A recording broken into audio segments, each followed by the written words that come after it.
Personal nga nagpadulong ang Schools Division of Iloilo sa pagpanguna ni Schools Division Superintendent Dr. Ernesto Cervellon Jr. sa balay sang grade 10 student sang Siwalo National High School kag nagatinirman sa Siwalo Maasin nga nagutas ang iya sini nga kabuhi bangod sa nabaton nga 3 ka line of 6 nga grade kag nasapwan sa dong Mayo Jessa.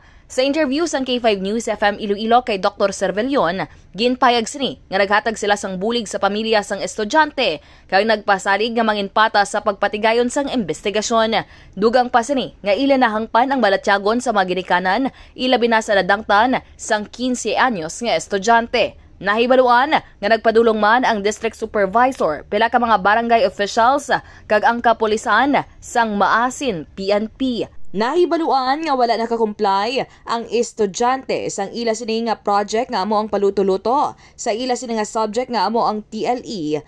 Kung sariin ang nangin rason sa ginikanan, wala sila gilayon kahatag sang kwarta bangod man sa kapigaduhon. Samtang disidido naman nga magpasaka sang kaso ang ginikanan sang grade 10 student kag nagalaom ang mga ini nga makaksan sang lisensya sa pagka-maestra. Yari pamatian naton ang nangkabahin sang payag ni Dr. Cervellon.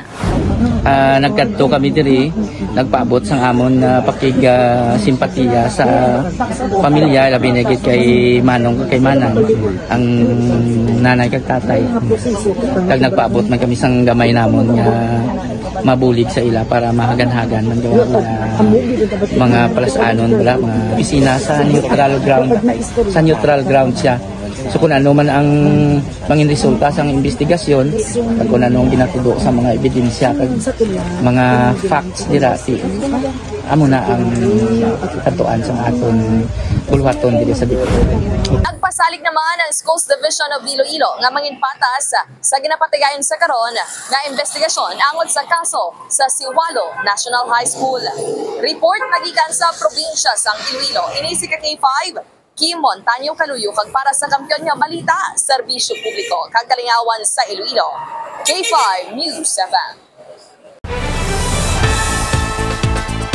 Ang ining balita ang ginadulong sa inyo sang DTX Coffee Mix. Himo sa natural nga sangkap pareho sang amarkuso, chia seeds, sugared cane extract powder. DTX Coffee Mix. Nakakapi ka na, naka-detox ka pa. DTX Coffee Mix. Mabakal sa mga butika.